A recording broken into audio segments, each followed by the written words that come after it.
this is working or not. We're gonna wait for Kate for a little bit here. There should be some chat, something going on. I guess we'll see. Fortunately, I've got my uh mm, I don't know, should I put my phone somewhere up here to look at if I can see the stream? Will that help? Is the audio working? I don't know, should I put my phone somewhere up here to look at if I can see? Kind of looks like there's some kind of weird delay, but I guess we'll just have to make do, right?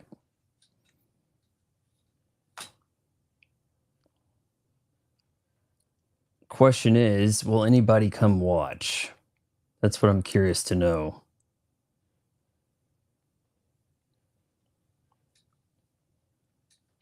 I think if I angle things like this, I can keep an eye on my stream to some degree here. On the chat, that is.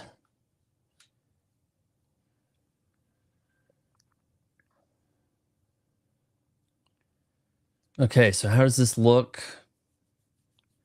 I think there's a huge delay in what I'm saying, but I could be mistaken. I don't know. I sent invite out to Kate, and I'm doubting she comes by because I was talking about this a week ago. Okay, yeah, sure, Friday. Nope, can't. Monday, oh, can't. Well, let's do it the next day. Okay, well, what about this time? Didn't hear back. Okay, how about say? Okay, yeah, 3 o'clock her time. Sure. This is why you need contracts with people.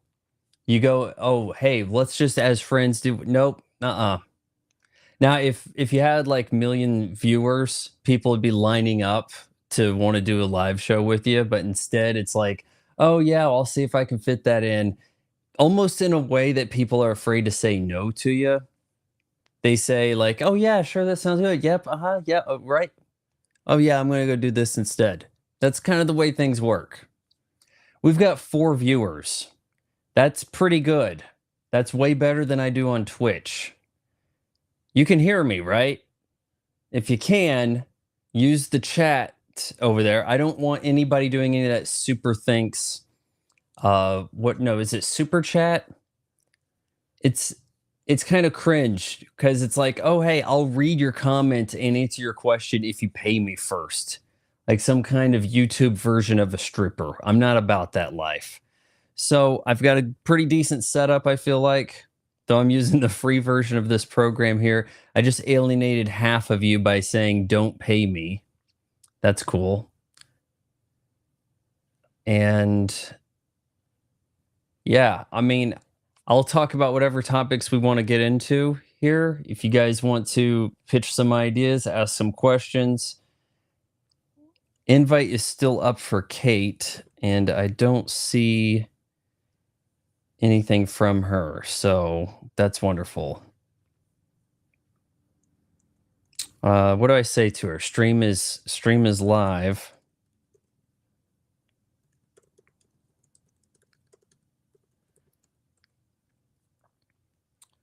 All right. Yeah, I didn't shave.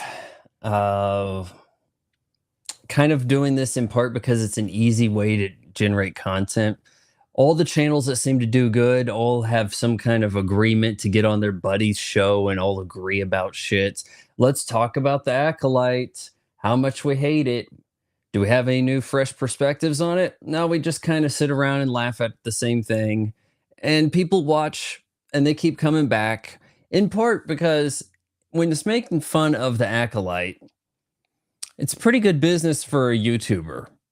Because you think about it, they're providing you with synopsis of the show, giving you the rundown, showing you most of the clips, saving you from a Disney Plus subscription. But there's a lot of people talking about that because it has the name Star Wars. If it was called Space Witches, the power of one, the power of two, the power of many, no one would be watching it. And it's not like tons of people are watching it as is. No one would be watching videos about it. These guys with their Star Wars grift don't care about using their heightened platform that they've built to shine a light on anything better. It's just we got to hammer home. Marvel's gone woke. Disney's going broke from going woke. Just pile it on Disney. It's easy to make fun of the big player there, especially with what they've been up to. And then there is a time and place to be doing that, sure. But do you need to invest all your time in saying redundant things? What about this guy? Got to make fun of this guy. What's his name? Doomcock. He has like some kind of Power Rangers setup. He looks like some Power Rangers villain. And his whole thing is he lies about having these insiders. My sources, please. It's just as much speculation as anybody else. You don't have any friends involved. My sources deep within Kathleen Kennedy's. Okay, sure. Yeah, that's the truth, huh? And he's going to go and just shoot things once, probably. Still waiting here to see if anybody wants to join. Nope. And just edit the same clips of him wearing the mask. None of it has to line up. Cut to the puppet saying something else. I think it's his voice still. He just flips the switches a little different in Audacity, whatever.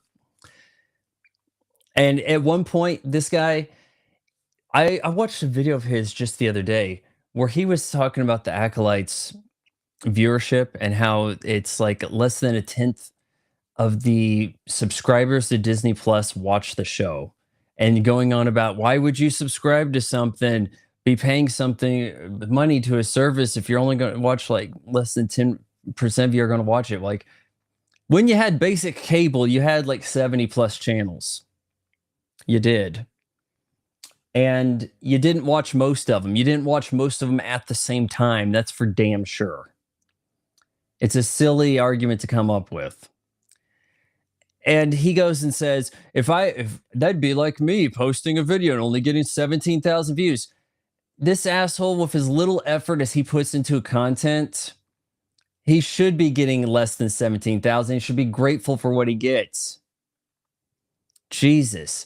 In the same video, he failed to edit out his bad take. So he's like repeating himself. And when you do a video like I kind of do, you end up doing this sort of thing where you go, haha, oh man, that was a good explosion. Let me tell you about, oh wait, I messed up. Let me do that again. Haha, oh man, that was a good explosion. Let me tell you about that time. And then you get it, you kind of like shoot it all at once. You cut out the bad stuff. This guy left it in.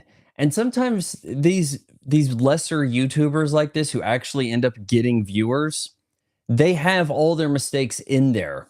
They just have so much content because they're posting like in some cases like 5 times a day that you don't even pick up on it. And a lot of them, you can really spot the grifter pretty easily when you think about not just like the amount of stuff they're saying, how repetitive it is, and how they have like a rhythm going.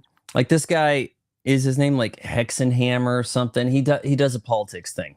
He does like a live stream every day, has way too many viewers, and he's doing the conservative grift thing, okay? So he's a weird looking guy and he's into weed, but he votes conservative, okay?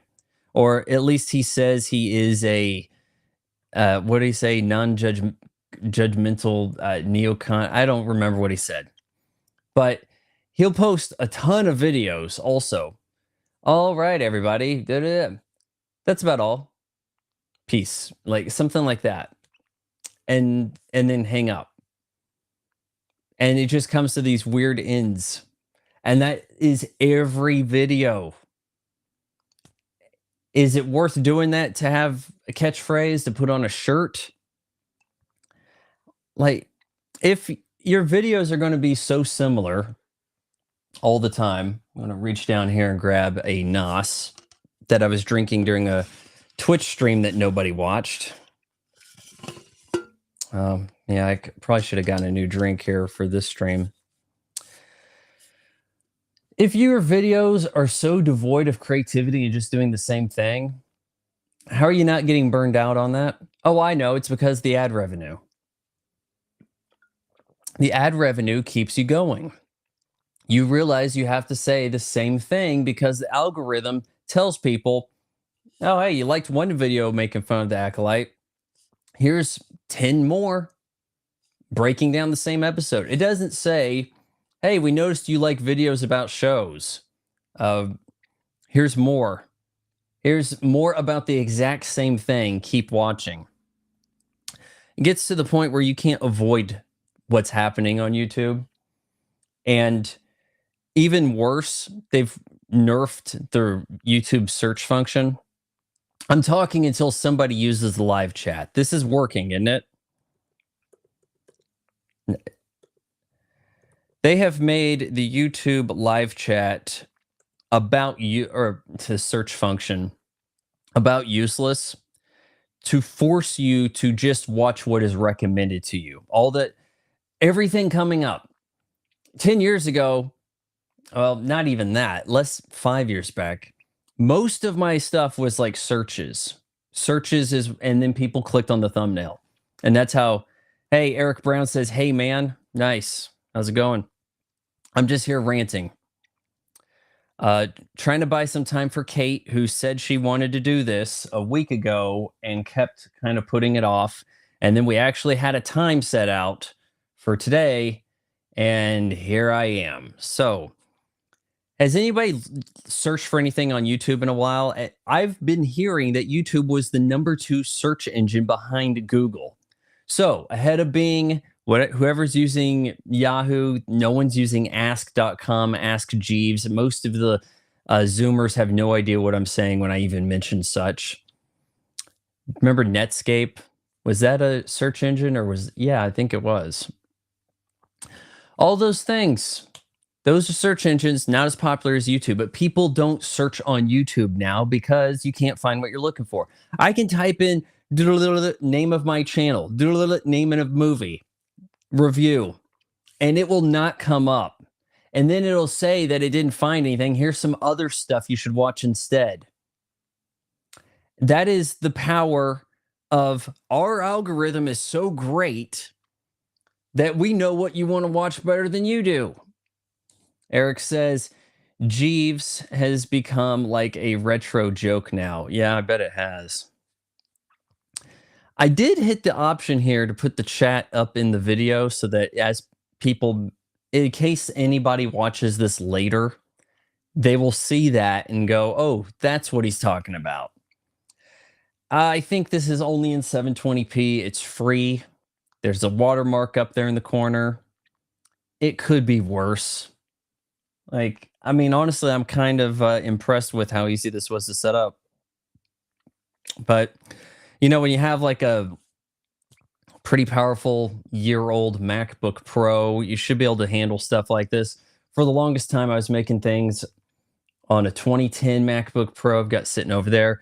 My iPhone was used as my editing program, the iMovie on my iPhone, for a period of maybe 2 or 3 years. It was the way I was uploading stuff. You probably noticed I'm not doing HDR right now. No, I'm not on OBS. This can go output to OBS, and I guess I could. But I figured if I was going to have a guest, as I assumed I would, why would I think anybody'd want to be a guest with me, right? I thought that this would work better because it'll like automatically do a split screen for them and put the chat up there. If it was OBS, I'd have to sort all the stuff out beforehand and kind of run my own template. I'd have my cool smoke effect in the background, but I don't think you miss it too much. This looks like it's running okay. Are my words coming out with my mouth close enough over here? I can't really tell. And I think that, yeah, that'd be a little troublesome if it wasn't. But if you have anything you want to ask about, go ahead, shoot. I'll do a podcast on some of the relevant news stuff to post Friday. All of 2 people will download it. I know how the game goes. I was going to ask Kate what she thought about this debate over here, but I'm not seeing anything thing from her. So yeah. And is she an only F girl or something? Yes. Is that what we're gonna say? Only F? Though I think she s- uh she set up on X to where you're supposed to uh subscribe. Is it set up where it's like you have like hidden posts? I think unless someone's a paying member, something like that. But she kind of blows up over there, kind of with the hot takes on politics and news stories and things. And I wanted to tell her, well, not tell her, but ask her what she thinks about how Elon's doing with uh, Twitter, that is. Chris, hey Vaughn, what are your thoughts on the live action Zelda movie? Teddy, X gonna give it to you. Let's address the Zelda movie first. I don't know much about what's happening there. I haven't heard anything about casting. There was, last I heard, a guy or two they were looking at to pin a script. And I am to assume, is it actually live action? Because we know Super Mario Brothers did well with this Illumination partner, right? So why wouldn't they just kind of keep going with that, but bring in more Nintendo properties? If it's live action, I would think this has the possibility, if taken seriously, to be like The Lord of the Rings.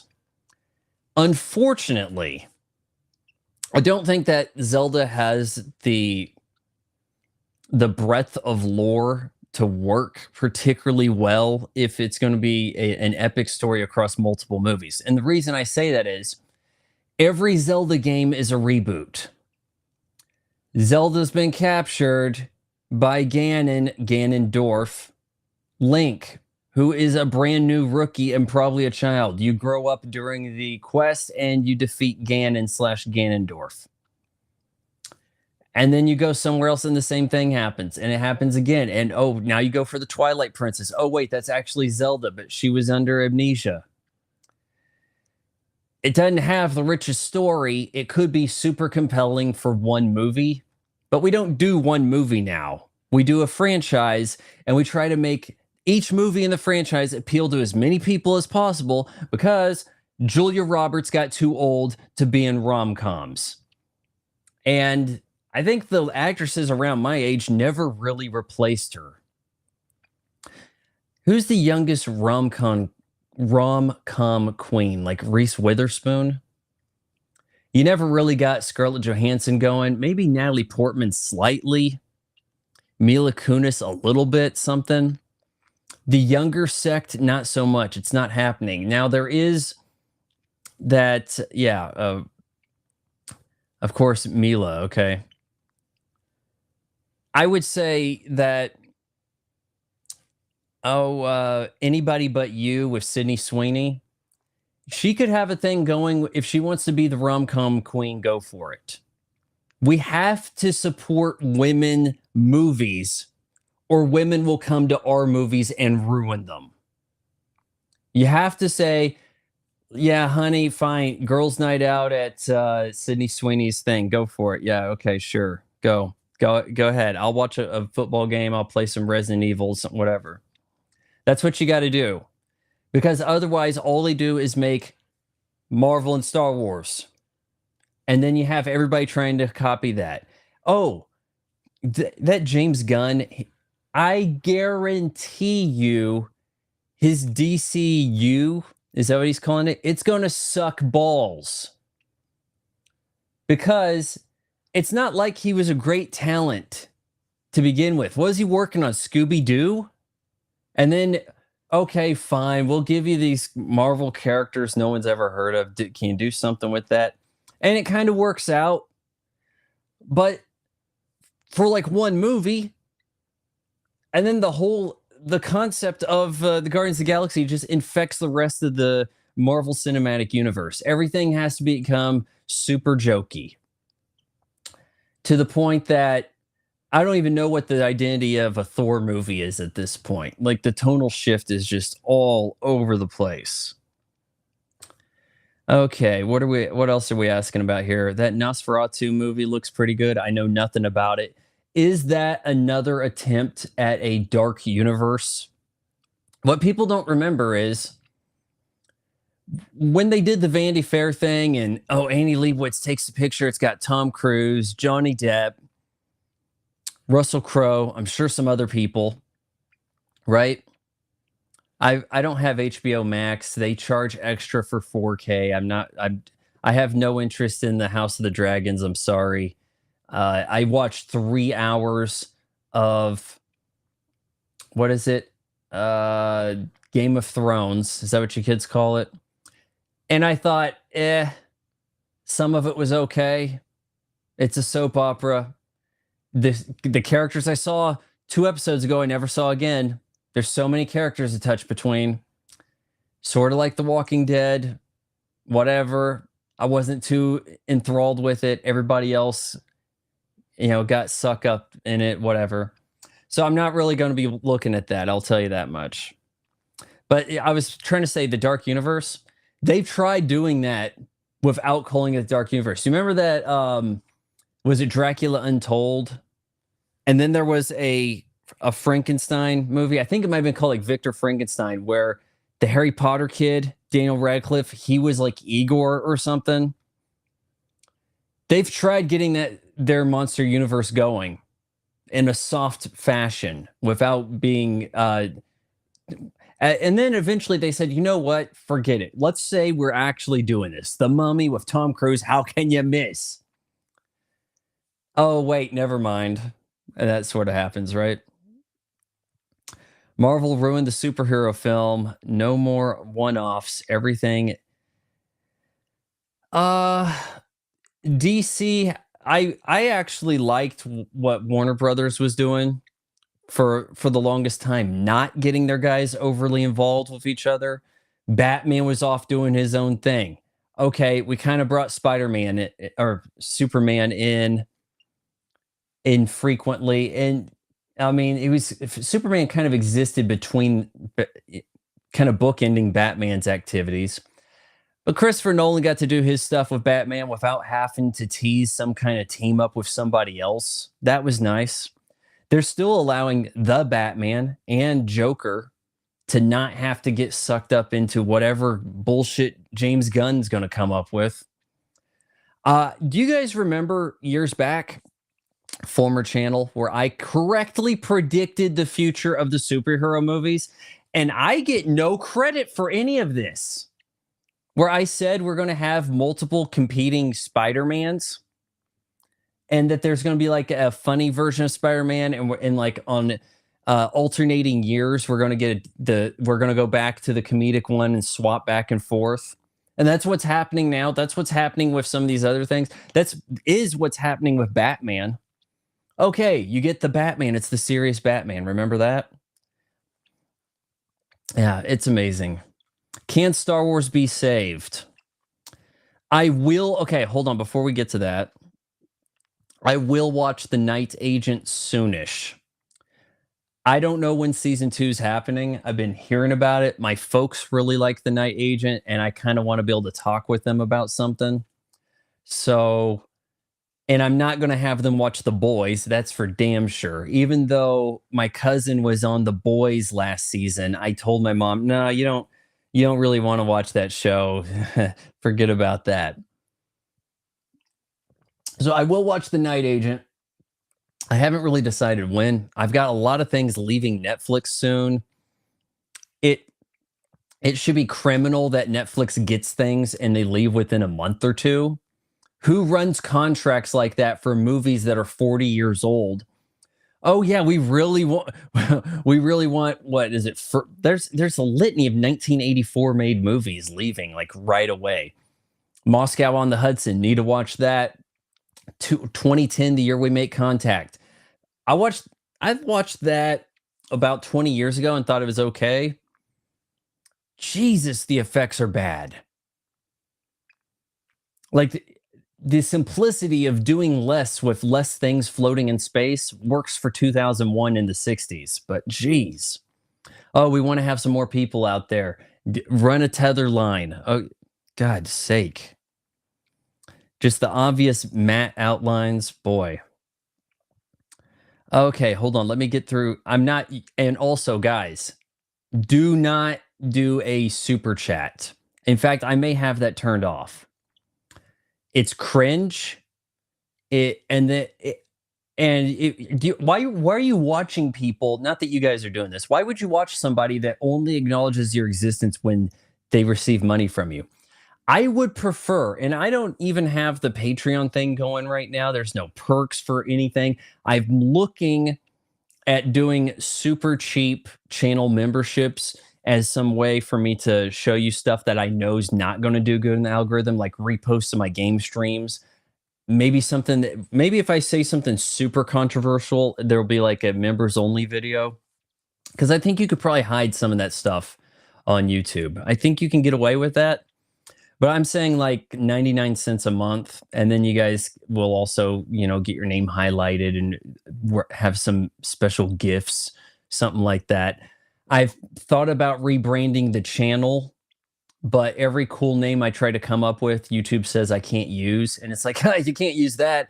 Put a hyphen easy X behind it. And I'm like, yeah, that's a great name for a channel, dumbass. Because I'm not really doing the jogging. And I think that the channel's name is kind of deterring people. Like, people are just getting kind of confused by that. It doesn't help that my folks gave me a name no one can spell my first or last name with. And anything I do publicly, my name ends up getting misspelled. So it's as though I don't exist. I'm really like the perfect assassin. He's a man with no name. He has no history. Who is this man? Right? Can Star Wars be saved? It's like this. Disney did not buy Star Wars to preserve Star Wars. We have to really get on the back of every one of these big companies that act like they're too big to fail, and then they prove otherwise. I have said before that Netflix is in trouble because they don't own the properties people care about. Disney's whole plan is own the properties people care about. So the crown jewel at the time of acquisition, oh, we got Lucasfilm. Okay, we're really rolling now. We've got Star Wars. If we have Star Wars, everybody has to watch what we tell them to watch. The brand loyalty will die off at some point, and we are definitely getting there. Because this past Halloween, I didn't see a single Jedi or Darth Vader, a Sith, or nothing like that. And for years, I've always seen at least a kid or two as Darth Maul, a character who for the longest time was in one movie and that's it. And that was the power they had. There is a thirst for all the pre-woke media. I just watched this Dave Cullen guy, another grifter on YouTube. He was doing this video hyping up Terminator Salvation. I'm sorry if I'm falling behind on the chat, guys. We'll get there, okay? Don't type too much. I got to get to everything. He was hyping up Terminator Salvation. Not a good movie. I'll have to do a commentary track at some point. It's probably streaming somewhere, but we can't get all the Terminator movies in one place, can we?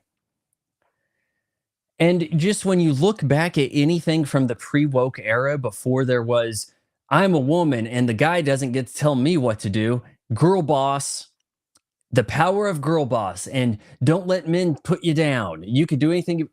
All that stuff wasn't happening.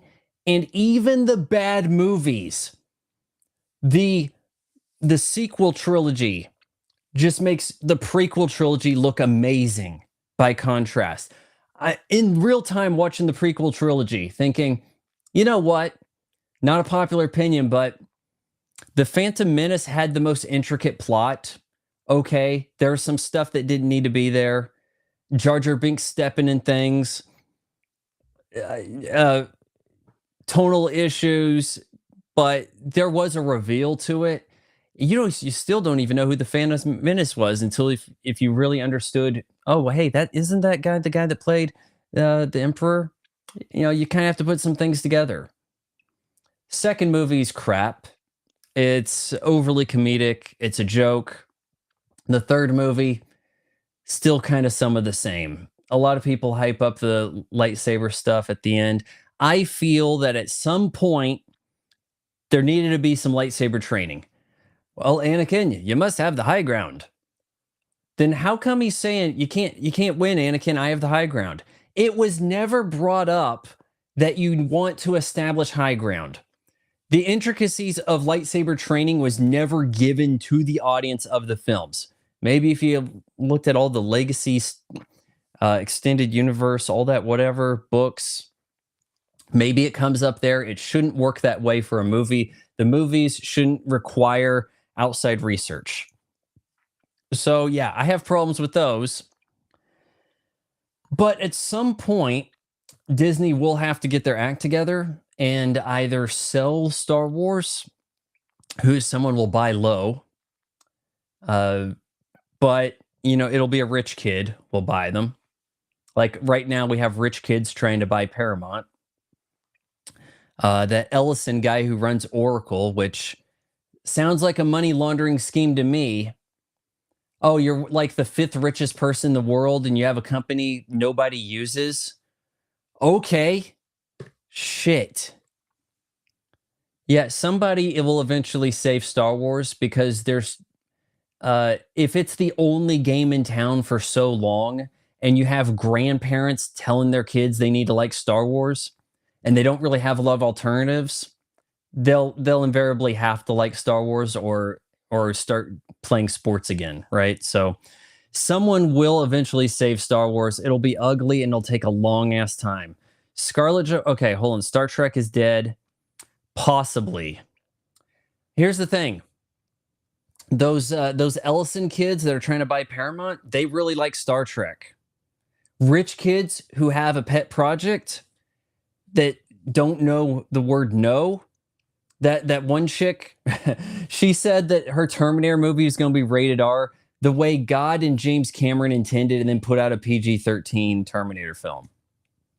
So I guess there is a way to keep them in check. But if the people who are buying Paramount really like Star Trek, you can expect more Star Trek. There's a lot of Star Trek content right now, and a lot of it is a mixed bag. But Star Trek has much more breadth to it than Star Wars. You don't have to have James T. Kirk to tell your Star Trek story. A lot of people latched on to the TNG cast. Hell, there are people who like Voyager. There's people that like Deep Space Nine a lot. There's a lot of weird niche things that you can run with and you can introduce new characters. I really struggle to see how you introduce new characters to Star Wars. And so this girl, Jenny Nicholson, she made the Galactic Cruiser video everybody's going on about. I've watched it so many times lately. I was actually exposed to it pretty early. Again, not something I was searching for on YouTube. YouTube recommended it to me. And so I've been watching that. And yeah, I kind of lost my train of thought here, but something cool. I was going to say something funny, I'm sure. Maybe it wasn't going to be funny. Maybe it's going to be racist. I don't know. But yeah, you can't really do a whole ton with Star Wars. Oh yeah, she said on Twitter, X, who should be the bad guy in the next Star Wars? And she said, I think they should make it Palpatine again. And then that would be like the running joke. Somehow Palpatine has returned. It's astonishing how little talent one needs to excel in Hollywood at this point. I was thinking about doing a video about reviews I regret. I have so much more scruples than anybody else in this godforsaken platform. You don't see me revising a review. I have never backed down. Hell, almost no one here can actually give a rating to a movie, can they? But I do, and I stick by it. But if I could go back, having understood now how the formula works, I probably wouldn't be praising Star Trek 2009. Likewise, already being hip to the game, I haven't revisited Once Upon a Time in Hollywood, but I probably would rather take that back also, because so much of Quentin Tarantino's stuff is just jerking himself off. He really likes the 70s, late 60s thing going on. He really likes to be able to use freely racial slurs and be the only person in the world who gets away with it because he's cool. I don't know how looking at this guy reads cool, but people have decided it does. Hell, if he can get Leonardo DiCaprio and Brad Pitt both well in their past their prime late stages of life, he gets them both the movie. He's cool by default, right? Sydney Sweeney or Scarlett Johansson? Uh, I do not like Scarlett Johansson at all. Full stop. There is nothing appealing about her. The hottest she ever looked is in Don John. I never saw it, but I've seen her picture in the poster, and people kind of have backstage. The way she had her makeup in there, that's the cutest she ever looked. She's a terrible actress. Did she win an Oscar? I think, don't you kind of get an Oscar by attrition at some point? Like you just eventually are in enough things. Like Anne Hathaway, look, if I get my boobs out enough, maybe it'll happen. Sydney Sweeney, also not a strong actress. So you're not giving me a lot to work with here. And her nipples are funny looking, but she has big boobs, and that's her selling point. At least she knows this. At least she knows like what her strengths are, and she plays to them. So I would side with Sydney Sweeney. I'd rather hang out with Sydney Sweeney than Scarlett Johansson. Who wouldn't, right? Oh, Vaughn, don't say that Kevin Brennan about that to Kevin Brennan about super chats. Is that a guy who only acknowledges your existence if you pay him? I don't jog. It's been 2 years since I shot a jog vlog, and I might just. It was getting to the point where I was having a hard time wearing the harness. Look, I cannot find pants that fit me. My weight goes to my chin, like my neck fat. You can kind of see it I got this baby face thing like Ralph Macchio going, and it goes to my gut. So I look pregnant, but I wear like a size 28 jeans. And people, I mean, I don't know what it's really bizarre. Okay, I need to be studied. So I have a hard time wearing the harness. People were always just, the only comments I ever get is, why are you jogging? Why are you running? That's about it. It was a good workout. It killed two birds with one stone. And I was getting to the point where the technology was catching up with my vision. So you actually had better audio, except in the damn wind. I should probably invest in a different microphone, but the cameras were getting more stable, the GoPro. So there were things about that, but it kind of just takes away from too much. But one thing I am kind of proud of with the jog vlog, not that anyone has tried to copy it, but I was able to, without notes, without cuts, deliver a movie review to you. You look at like my GoldenEye, that's a world record right there. What is that, like 25 minutes of me talking about the movie GoldenEye while jogging? Find some influencer chick who can do that, right? Can Lord of the Rings be saved from Amazon? Yes. I don't think that. It's not like Amazon owns the Lord of the Rings. They've got a piece of the puzzle and they're running with it. It's kind of like how Sony screwed up and they went and they were going to buy like all the movie rights to all the, well, they wanted to get Spider-Man. Okay. So they send their executive, go talk to the Marvel guys. This isn't like, I don't know, 98. Okay. And they're like, okay, we want Spider-Man. Okay, so you get like a renewable lifetime license Spider-Man for this price here. Hey, for like 5 million more, it wasn't much. You want all the characters? And then it gets on the phone. Yeah, hey, they want all the characters. No, we only gave you the 20 million for Spider-Man. Nobody cares about those other guys. And because of that oversight, we ended up with this Marvel Cinematic Universe ruining society. So this is half true. Disney said they would release a Blu-ray collection. Oh, yeah. I think now their whole plan is, we don't want you owning anything. Uh, do any of the Disney Plus originals come to Blu-ray or 4K? You're expected to have Disney Plus and enjoy those while paying them monthly. That's the digital rights ownership pipeline right there. Remember the Fallout Xbox had when it was like, "Hey, we've come up with the Xbox One, so you're going to have to be online in order to have the DRM to identify that you own the game and it's put in the console and all this." Huge outcry. Where are we now? Let's release consoles that don't have an optical drive, even though my Series X is my 4K movie player. Yeah, let's do that. That won't piss people off. Hey, I know. How about you only buy from our store? No option to get things from Steam. And now we have this and honestly, if it really does come to be that Marvel versus Capcom's Arcade Fighting Collection Classics doesn't come to the Xbox Series X, I'm going to be done with Xbox. I think I have already announced that I plan to walk away from gaming with the upcoming Grand Theft Auto. It just feels like uh, I I can't play the games the way I used to too often. The control scheme I was accustomed to with GoldenEye, and I have moved away from it for like 8 years or so. I can't aim the way I used to. The legacy inverted sticks, you can get inverted sticks, you can't get legacy sticks. And because of that, on just so many games, I had to try to get accustomed to the default stick situation.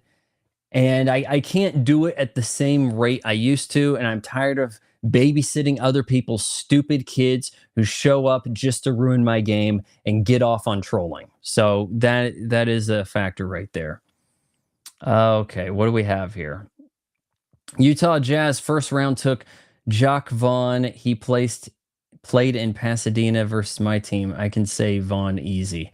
He also played for the Kansas Jayhawks, where I didn't play but paid money to go to school. What's your beef with Critical Drinker?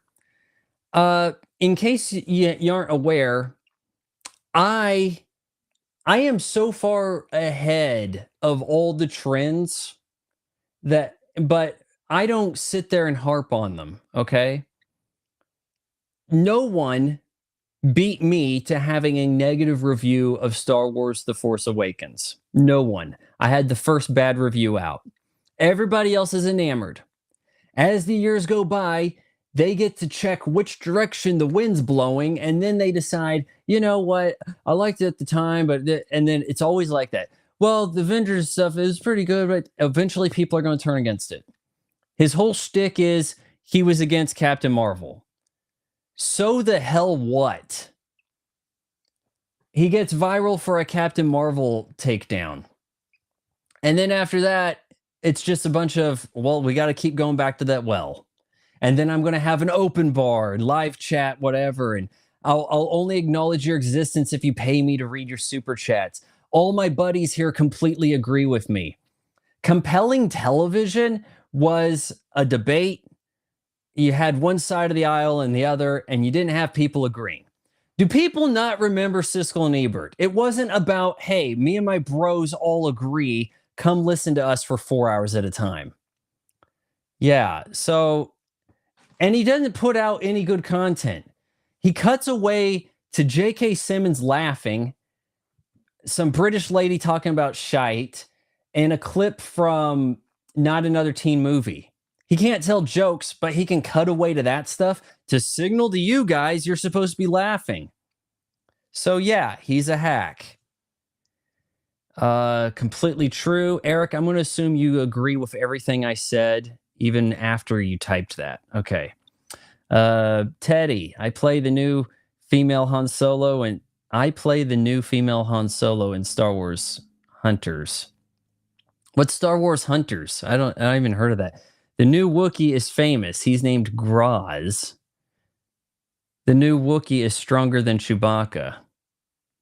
Star Wars Hunters. There's a new Star Wars game coming that I see being marketed to me when I fire up my damn Xbox. They want $100+ for it.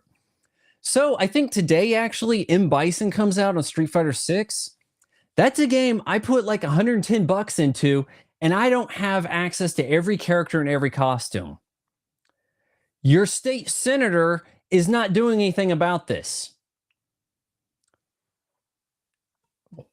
Who are we electing to just let us be bastardized by all those who have the control in entertainment? Oh, yeah, we're going to tell everybody they have to stay at home and watch TV. Okay, what's on it? What we tell you to watch, damn it. Shit. And that's another thing. I got out of the jogging. It was hard to get back in because I couldn't go to the park and jog. So, I never really recovered from it in a sense. Jesus. Jenna Ortega or Mia Goth? Jenna Ortega. Mia Goth and her lack of eyebrows are too freaky. I do need to watch X and Pearl. I saw Mia Goth in the only thing I've watched her in was Infinity Pool. Yeah, it was so ho hum. I didn't really feel compelled to make a video on it. I didn't have strong reaction one way or another. But Jenna Ortega, I think she was by far the best thing about the last two Scream films. But and how come I'm the only one who realizes Wednesday is just Netflix's go at Harry Potter? They can't get Harry Potter, so they can make their own Harry Potter, Wednesday Addams.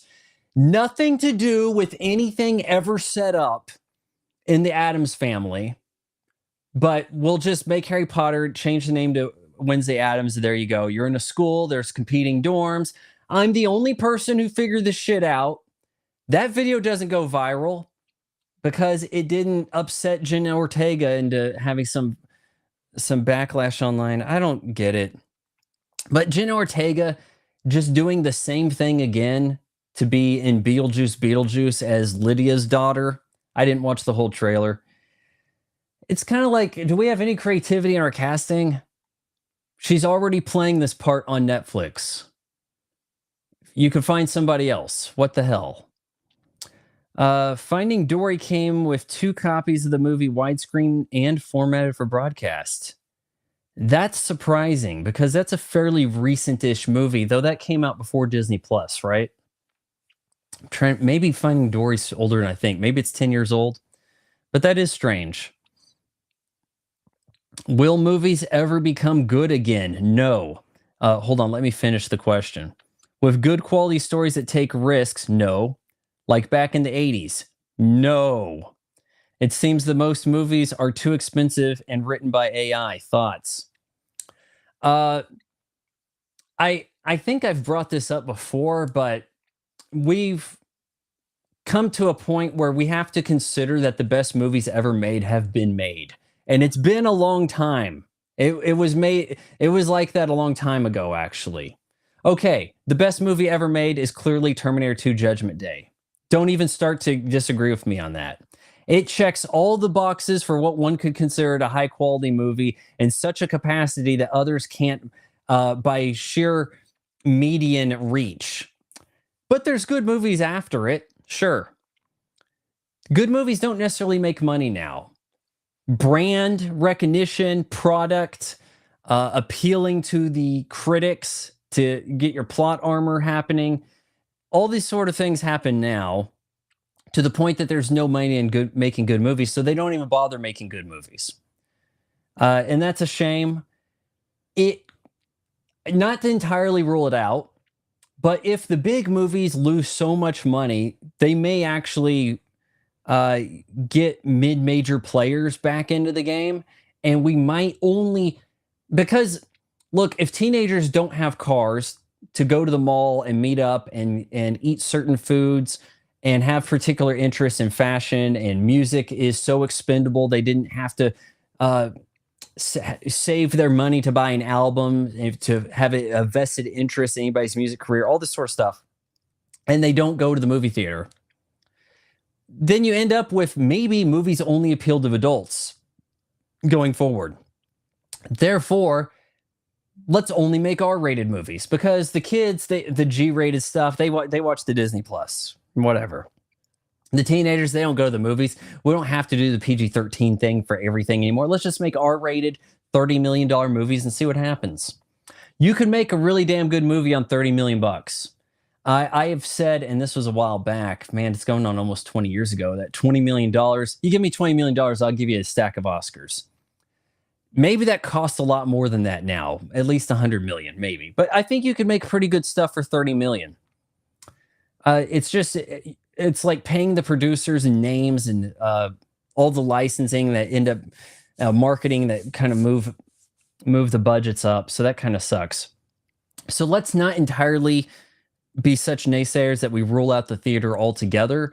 It could become the playpen for adults, possibly. But I don't think we will make better movies than we used to. You want great films, just use real sets, yes. And for Christ's sake, make characters. It's been a while since we've had characters, hasn't it? Not racial token pieces, yeah.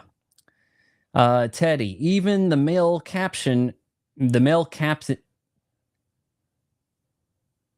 did write caption. The male caption Marvel was garbage. Is that Shazam? Male Captain Marvel? Isn't that Shazam, right?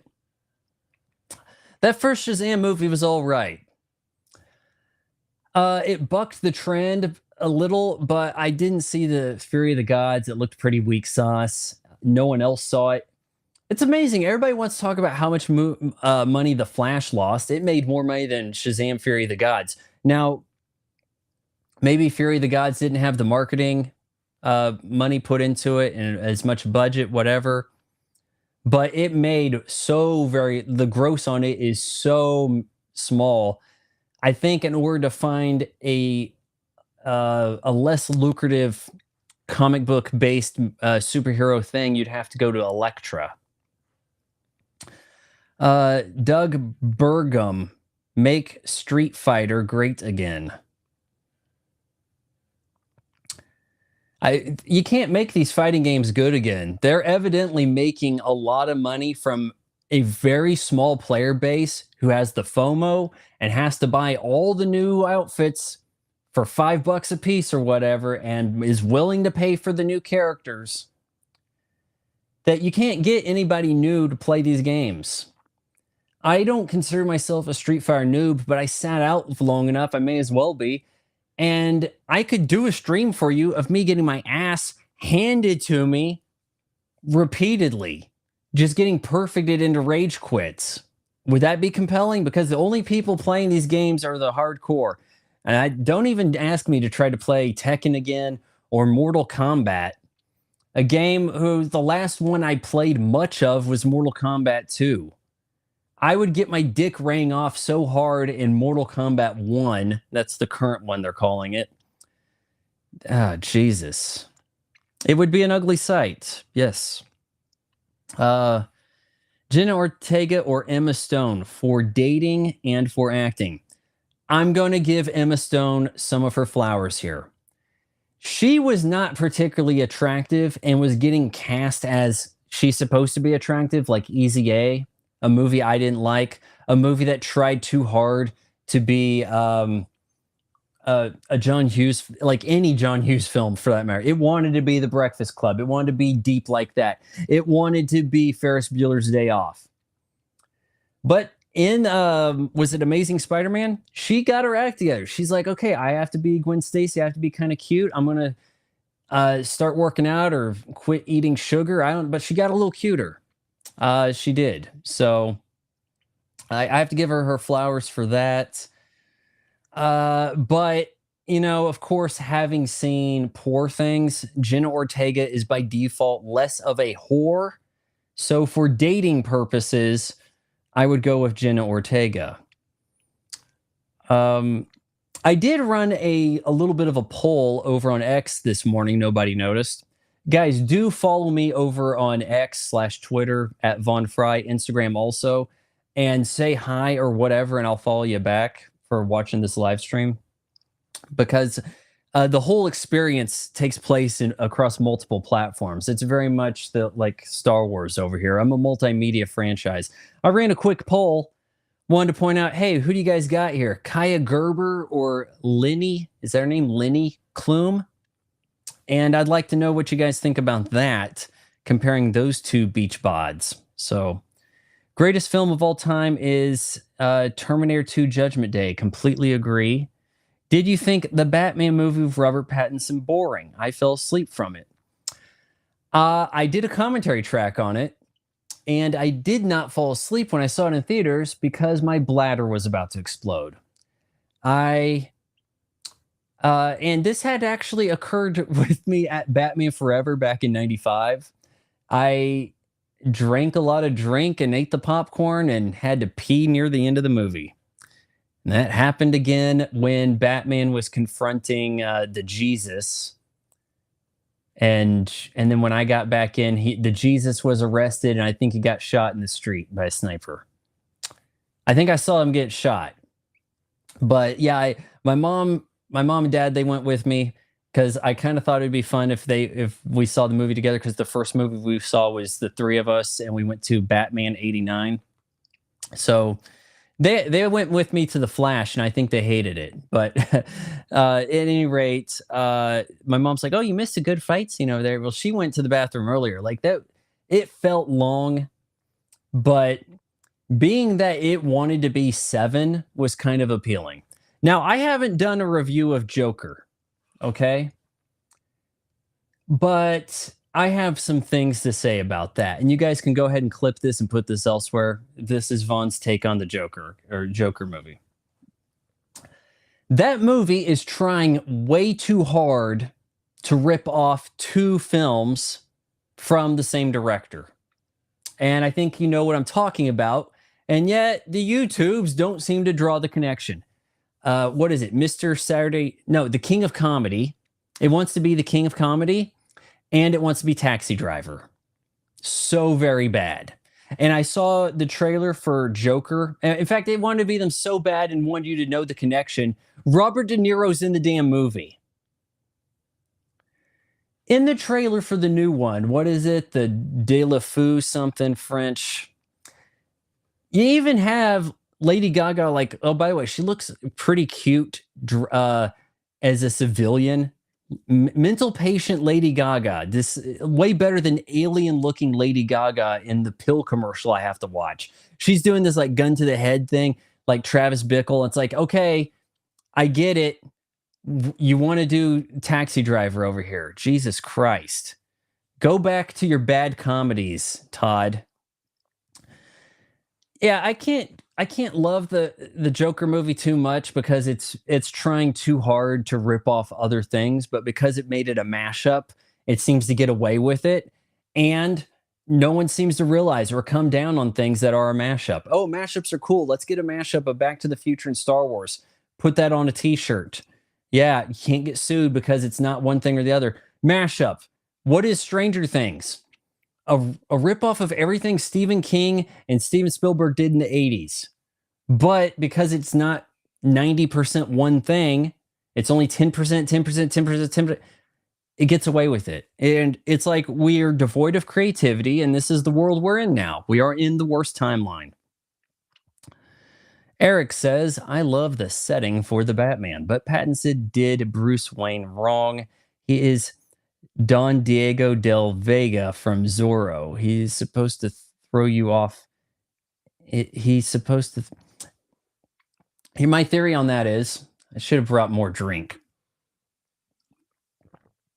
He's never Bruce Wayne in that movie. It's kind of like that line where it's like when Batman takes his mask off, he's Bruce Wayne, and he puts it on to be Batman. But Superman is Superman and has to pretend to be Clark Kent. In that movie, he's Batman dressed as Bruce Wayne for a minute. That is a Batman movie through and through. When you complain about we didn't get enough Batman, he only wears the cowl for the. Oh, you're going to get a lot of Batman in the Batman. So truth in advertising there. And it had a cool poster too. I thought about actually getting that on my wall where it kind of looked like red rain falling down. It's kind of cool. So there's plenty of Batman. And I think from the way that movie ended, it's the sequel where we're going to develop Bruce Wayne. So I think that's actually pretty appealing. I did like the Batman, by the way. Yes. Okay, let's get to that. The Easy A parents were ridiculous. Stanley Tucci wasn't a father. Yep. He was. One of those movies where it's trying to be the parents are the best friend. Like the parents are so chill. I haven't watched Easy A but once. I'm not going to see it again. Did you like Dune 2? Haven't seen it. But maybe I will splurge if I get enough money coming into the channel. By the way, the revenue on the channel has been really damn good lately, so we should keep some things going. All that really goes towards up in my production values. You can see my production values are way better than my audience numbers would reflect. But getting new shoes to talk about when people do care about them, uh, buying movies on 4K to doing the commentaries, subscribing to the various things, all that stuff. I did like Dune. Not talking about the 84 version, which I watched recently for the first time in over 20 years. 25 God, yeah, it's been a while. I watched that back in 2001. I remember I had a fine Japanese exotic sports car from the 90s in high school, and I was waxing it, and I came in. I got everything going because I wanted to watch Dune on the Sci-Fi Channel. And I thought, oh, okay, whatever. But I watched it again recently, and it is so bad. It does a couple of things okay. The Toto score has its moments. The costumes, 80% of them are pretty damn good. The still suits look good. I'll give it that. The performances are okay for the material. It is incredibly congested film. It is running 0 to 60 at all times. It is speeding to a finish. Chani, played by Rachel from Blade Runner, has all of 2 lines in the movie. It's Chani, right? Or is it Chani? Anyway, it's definitely a story that feels like it could have been spread out better. And I think that first Dune film from Dennis, foreign name, it was pretty good, I thought. And I have been wanting to see Dune 2. But yeah, that first Dune film, man, it is just zip, zip, zip. Now my newborn daughter is old enough to backtalk adults, and this guy's dead off camera and whatever the hell else. Unfortunately, I kind of know what's going to happen, and that stops me from watching a lot of things. Like, isn't the guy who played Elvis, isn't he in the Sting role? So he's going to have to lose the knife fight. I was also a little put off by the way things kind of ended with the first movie, where it was like, we definitely wanted to give you the lecture that the Fremen, the people of the Dune planet, Arrakis, right? Oh, they're minorities. And it's the white guys. They're the bad ones. They're the emperor, all this in charge shit, right? We definitely want to paint that. Not an issue in the original movie, but definitely in the new one. The retelling of it. That we want to hit you over the head with the oppression of the minorities, right? But he gets in a fight with the Dr. Mbega from Star Trek Strange New Worlds, and he kills him, and I didn't like that because it was like it just seems smoother the way he's integrated into their clan in the old movie. I'm not sure how it went down in the book, but it just seemed like, okay, so these people just really want to murder and drink people.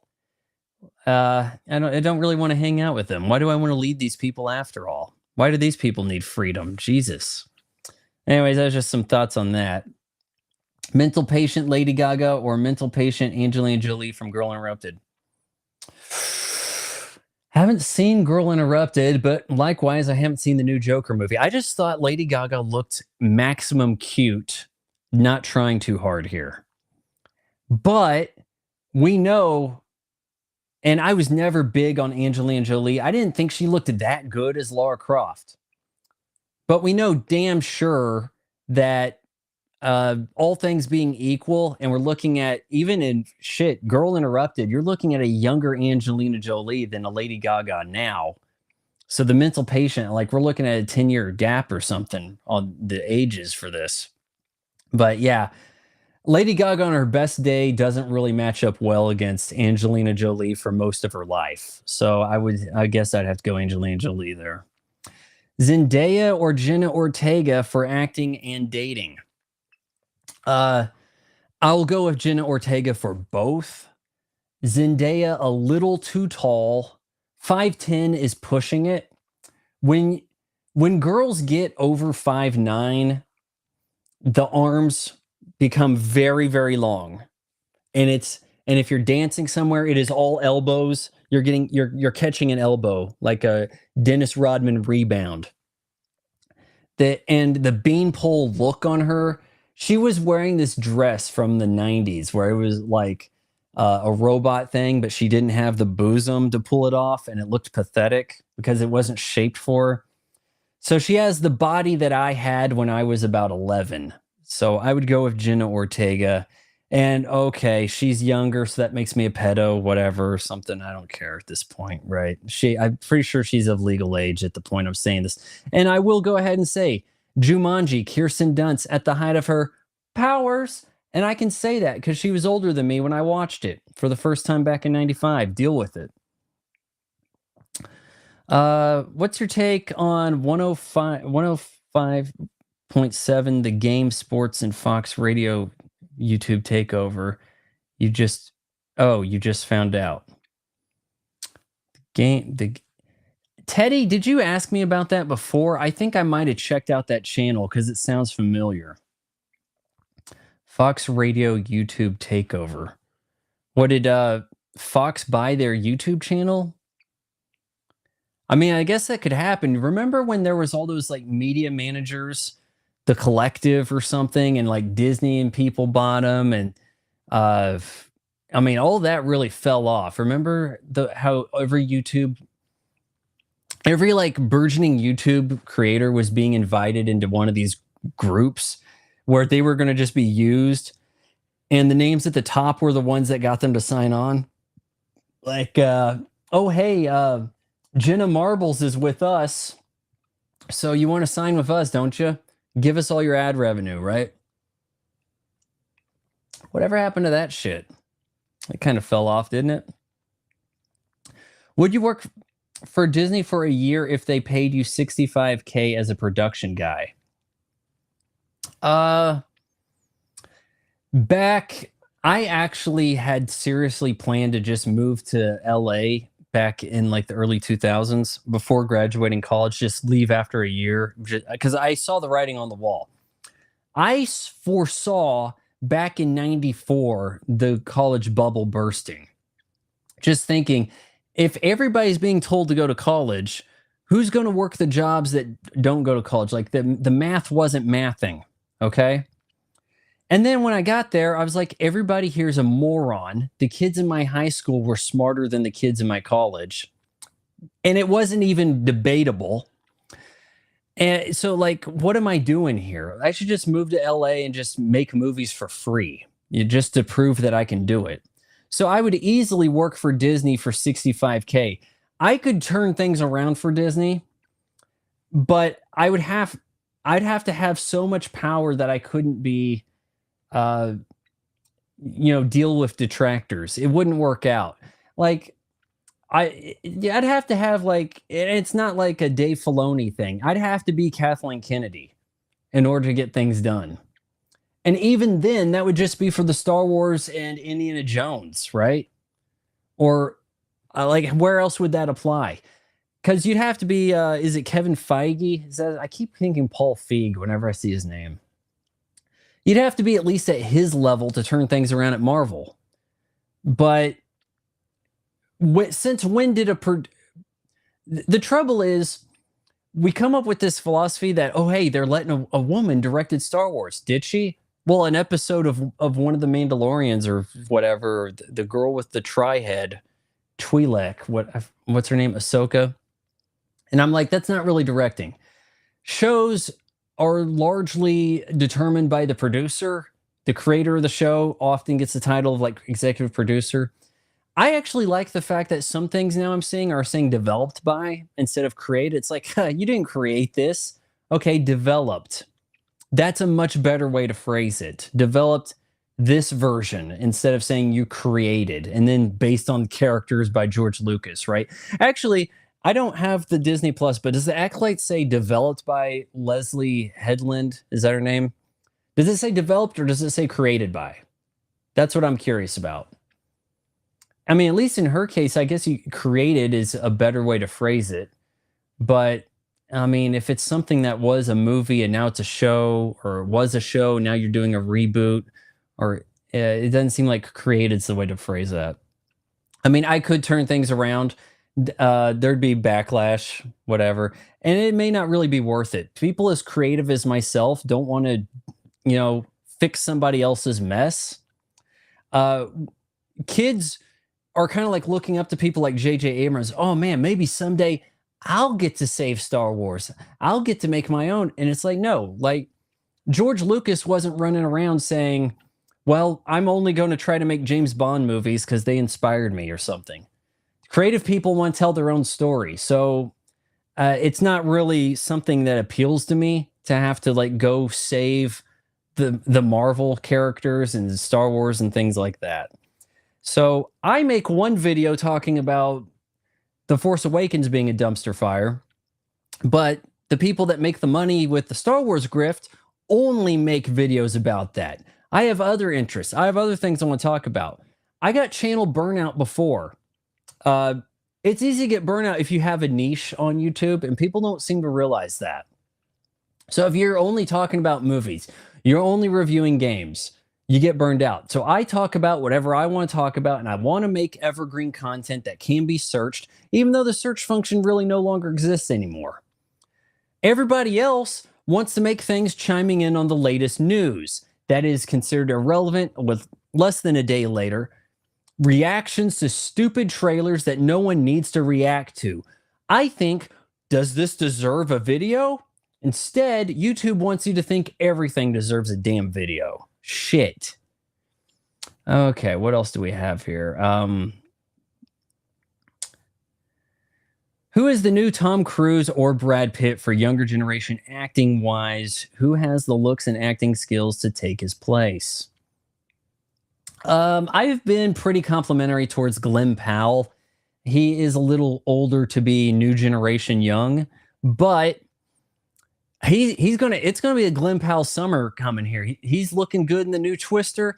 He kind of got cheated out of that Sexiest Man Alive thing, which is usually used to prop up and hype a movie. So why couldn't that have been used as a marketing ploy for Sydney Sweeney's? God, I said it earlier. Anybody but you, right? Anyone but you? Anybody but I reviewed it and can't remember, but yeah, he's kind of hitting, and his Hitman movie, I didn't like it. It's drawing some views over on Netflix. It's hard to actually compare how big of a hit anything is on Netflix because you're not paying for it in particular. At least not yet. Maybe Netflix will be like, okay, we got something huge here. We bought Star Wars and we're going to have Star Wars here, but you have to buy it on top, kind of like pay-per-view UFC fights over on ESPN Plus. What if they run that sort of thing? Well, it's understandable because it's Star Wars. That people will make excuses. Yeah. Glenn Powell seems to for somebody who's kind of like getting started in their 30s in this sort of way, he's not doing too bad. Austin Butler, I was impressed with him in Elvis. I haven't gotten around to reviewing it. I'm sorry. I thought he was good in it, but I had problems with the story in a way. It kind of just seemed like we harked on too many things. We tried to make it about Tom Hanks, and he was obnoxious. So, what else do we have here? Do we need movie stars at this point? Like, instead, we have Logan Paul, right? He's not. He has too many other things he's doing to be a movie star. Kids don't watch movies, so they don't have to have an idol on the screen. We don't really have movie stars. The receipts are not there. Dwayne Johnson's kind of like the last movie star in a way. And what does he do? Make bad movies. What's Dwayne Johnson's good movie? Fast Five? And does he need to be there for it to be good? Probably not. Never understood the fascination with Dune. I agree with Siskel back in the day with 84 film. I didn't care. The spice is oil. I get it. Yeah, pretty much. That's kinda how that goes, yeah, but if you watch, some of those old Siskel and Eberts, man, Siskel just hated everything, and I wonder if sometimes that got Ebert to kinda hate stuff too. Didn't they both give a 2 thumbs down to Die Hard? And you're kinda thinking, "Well, surely Ebert would have at least liked Die Hard, right?" But no. Just so put off by the principal from The Breakfast Club being the naysayer. Was he a captain of the police on there? And he's like, how do we know he's not one of the terrorists? Like, just so put off by one character. And it wasn't, if that character grinds your gears, Christ, I look, I should get it on a shirt, but film criticism died with Roger Ebert. We don't get honest film criticism now. We get things that appeal to the critics. Oh, hey, that's a lesbian like me. Oh, okay, I love this. That's about the way it goes. And then when we don't get that, we have the severe overcompensating pushback that can't see any merits anywhere else. Nothing can be middle of the road. Things have to be, it's the greatest thing I've ever seen, or it sucks. And you have to put it as such in the title of your YouTube review, or no one will click on it. What else do we have here? And is it bad if my screen goes down like that? It kind of seems like it's still going here. I think it's because I'm on battery. I need to move this around and make sure the screen doesn't die. Would you create a political or relationship channel? You seem very intelligent in your breakdown on movies and cultural things. I can't do that because I can't promise you that I would keep going back to that well enough right now. And part of why I haven't offered like channel membership sort of stuff is I can't I can't guarantee. I mean, I guess I could. I've been doing a video every day for 10 years. So we could assume you'd get your money's worth, like what you expected. Would you be getting the niche you expected? Hey, I like your shoe videos. Well, there's not any good shoes coming that I like. So Nike's going to force me to buy reproduction knockoff Travis Scott's because their refusal to sell any to me. I have looked at trying to buy some from like Panda Express or whatever they call it. So I can't really get into that, but I would occasionally make videos on these sort of things. The political stuff, I do not want to be a guy telling anyone how to vote. And I think that when you really step back and look at it, you need that middle road in order for things to reach the equilibrium that we had in the late 90s, whereas the Matrix put at the height of society. Rightly so. When you have too many one way or the other, you end up with problems. And even if just the problem is the conflict pushback from the other side, you can't get middle of the road at all these days. The middle of the road guy can't get the zealots to do all the protesting for them and all the campaigning, and they can't raise the funds. It's a complete shit show. And the less we really talk about politics and the less we try to bring that into our life, the better off we are and the closer to the middle we can get. I would like things to go back to where you didn't ask someone who they're voting for.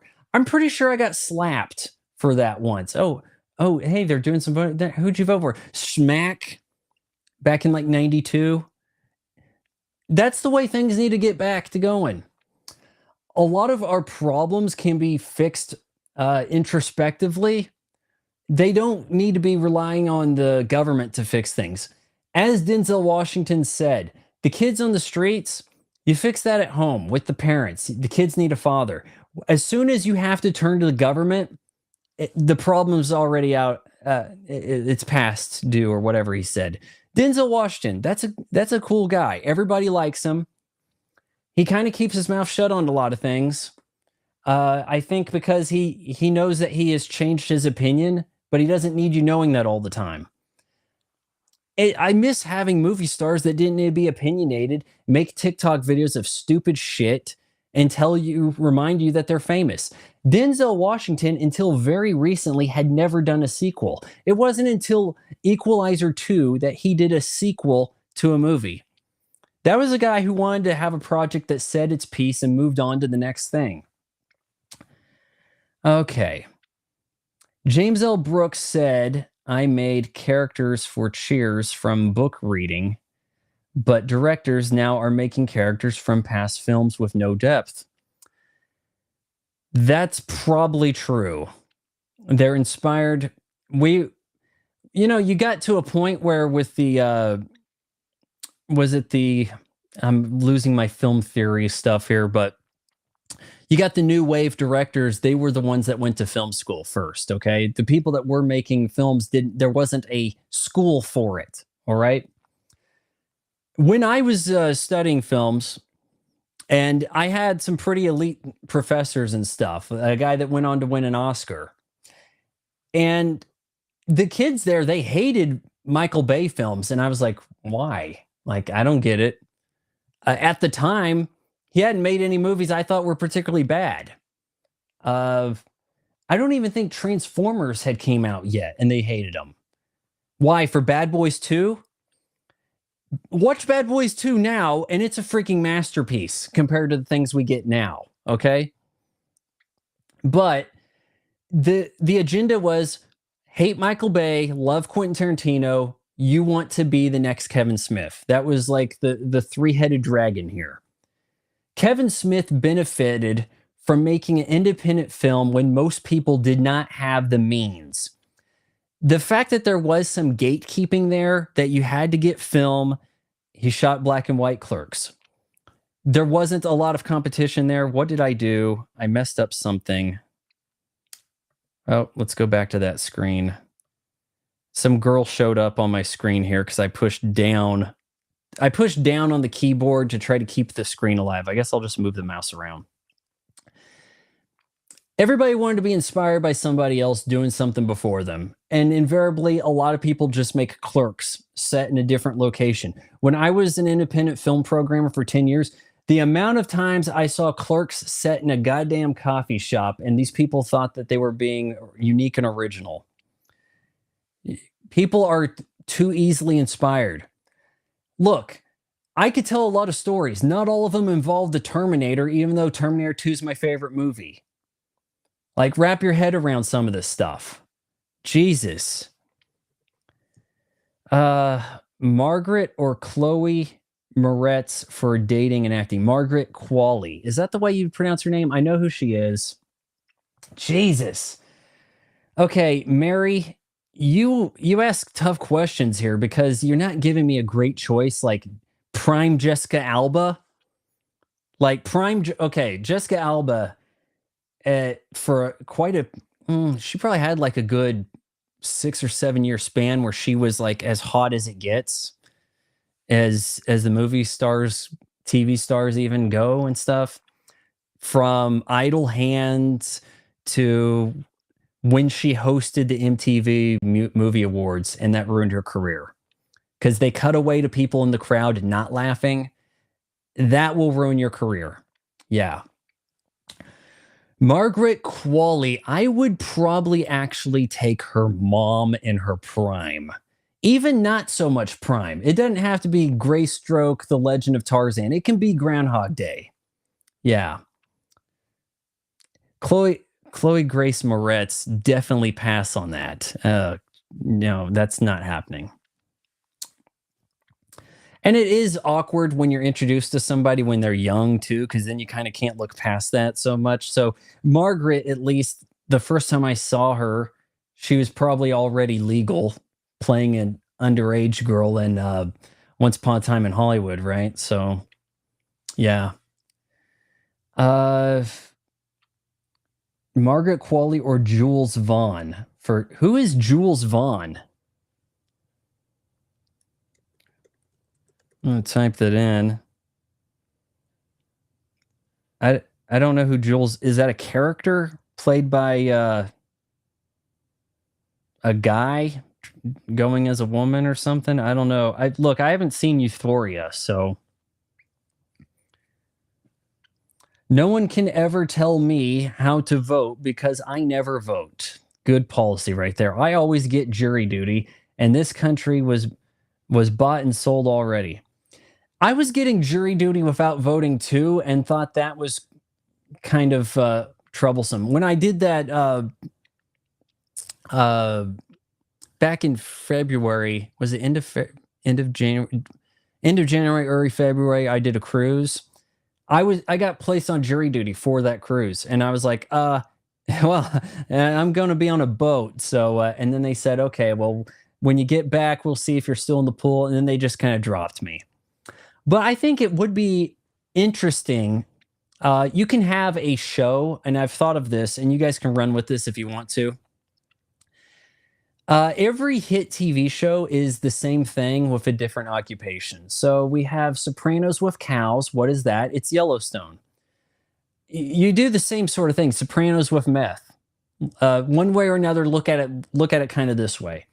That's Breaking Bad. You could have the same thing. Breaking Bad with lunch ladies. Breaking Bad with fast food workers. You just change the occupation, and then some people go, hey, I can relate to that. I used to work at McDonald's. Things like that. Used to work in a video store. That's a show. Like, a show's concept is not so much a story, it's a location and characters. A movie needs to have a story, and it needs to get on with it. So the Goonies, for example, if it was just about saying goodbye because you're selling your house and you're going to lose your friends, that would be a boring ass different movie. So give them one big grand adventure for a send off. You can't do the big grand adventure stretched out over the course of a TV show. They'll try, and then things will happen where you go, well, why didn't the bad guy just kill them already? Like The Boys. Oh, that's right. We need to get another season squeezed in. So let's introduce some characters that only stick around for this season, right? Prove me wrong, right? Is Michael B. Jordan the next Denzel Washington? Boy, did Disney screw up not casting him as Black Panther. They got him as the villain and he lived? Man. Nah, Michael B. Jordan's not there. Next, Denzel Washington. I'm not even sure if we have a next, because for Denzel Washington to work, he was like the black lead guy in a bunch of white movies, and it worked, and in a bunch of black movies. Now we're spread pretty thin on who we want to be this kind of guy, to the point that I don't even think that that mold exists, if that makes sense. Also, something worth keeping in mind here, and I've thought about this, like who's a real movie star? And I've said before, Tom Cruise is the biggest movie star going right now. He's like the last real movie star, because his stuff doesn't go straight to video. It doesn't go straight to streaming. Did Denzel Washington end up having to go straight to streaming with one project during the lockdown? He may have. That did happen to that ugly blonde gal that everybody thinks hot because she wins all the Oscars and she likes the guy that was the rapist. Oh, from Death Becomes Her. You know I'm talking about, the blonde one. But she ended up having to go straight to streaming. That sort of thing happened to just about everybody. But Tom Cruise holds out. Clint Eastwood, he doesn't seem to have anything that ever had to go straight to streaming either. So he kind of runs a long game of stuff going to theaters. And Denzel Washington largely kind of seems to be there too, but I could be mistaken. I'd have to look that up there more. Margaret Qualley's mom was hotter than her. Yeah, you got to give me that. Chloe Grace Moretz for the win. Really? I never saw what people liked about her. They liked her as Hit Girl. Did she do something else people like? Like they tried to make her do Carrie, but I'm assuming that was like a highly nerfed version of Carrie. Because the stuff that happened in the original, you ain't doing in anything recent. I'll tell you that. 2000s had 10 different CSIs. They really did. And NCIS almost may as well be CSI. And there's competing CSIs on other channels. I am of the theory that DNA evidence is highly unreliable, but we are being led to believe that it is reliable to curb crime. Because if the public understood how easily they could get away with murder, they'd probably do it more often. I don't see what's so unique about this DNA stuff. Too many people are related within a house. The match is going to be there. And then you give this probability. Does it match him or not? Well, it's 75% possibility of a match. Well, I guess that's good enough to convict. I guess that's good enough to overturn. Whatever. You can plant this evidence so damn easily. Everybody has hair. I mean, well, a lot of people. You can put hair places. Well, we found his DNA on the body at the crime scene, whatever. What about if you Uber? Everybody's DNA gets in your damn car then, right? You can frame somebody for all kinds of stuff if you wanted to.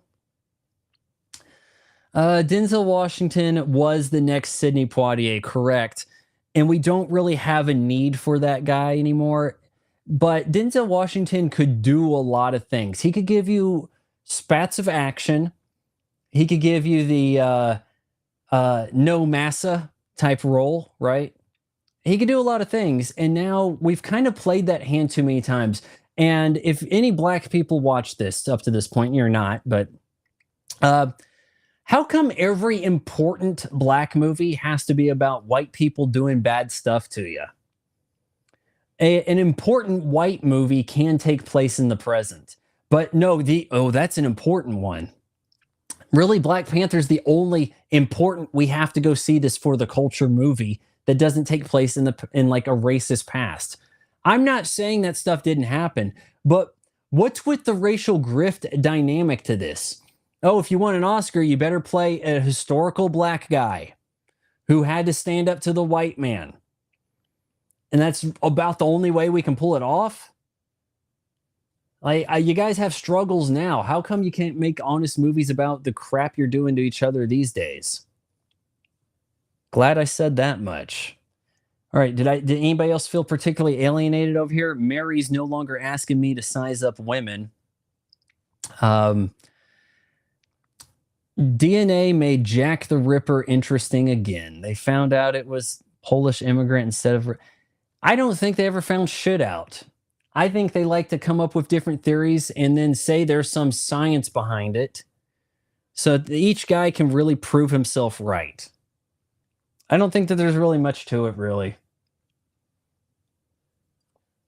Isn't it remarkable how with cameras everywhere, oh, there's a camera, that'll prevent crime. We'll be able to see who did it now. Like that really made any difference. Now people are... actually, did I make a video on this or a short? I think I might have. I've thought about it. Strange Days was really quite pathetic. I'm pretty sure I made a video about this. Recording your crimes and selling them underground, right? Except for the concept of kind of not integrating the internet into that and the social media dynamic. Now we're recording our crimes and posting them up on TikTok for the clout, right? That's how you go viral. Oh, steal something from the public restroom. A devious lick, we'll call that. Here's a challenge for you. Just the other day, some stupid teens in Florida with broccoli haircuts wearing sweatpants are kicking down doors because TikTok told them to, and they have to do whatever TikTok says. Because if they do, they will get views and likes, and the girls will talk to them. Yeah, so we need to all just kind of up our game and better parenting. And I can't give you a whole ton of dating advice. One of you was asking about that earlier because I don't feel compelled to go on any dates. The dating pool is ruined. There's almost nothing out there of interest. And even if you found something that didn't look completely toxic, you got to think, oh, what is she? Just some influencer online telling girls the native body scrub wash is the greatest thing I've used. It has. And what is with this influencer voice that is taking over women? Like, give me the Valley Girl voice any day. Now we have this checked out. I'm reading the lines like this, and then there's weird pregnant pause sort of thing happening where they're get cut off in the middle of a sentence, and kind of like I am trying to think of the next thing to say. No, that's the way they do it. It's like, so it's just a really great day. And, like they'll say things like this, and people didn't used to talk like that. People used to talk with authority. Now they start talking, can't remember what they were going to say, but kind of dance around the thing until we kind of get there like that. I catch myself doing that. And I listen to a lot of podcasts. I'm starting to get to where I'm getting away from listening to podcasts because it's just similar experience to what you get with a lot of YouTube channels. People, you know what they're going to say. Like, why would you listen to Ben Shapiro? Because he's going to say the things you already know he's going to say.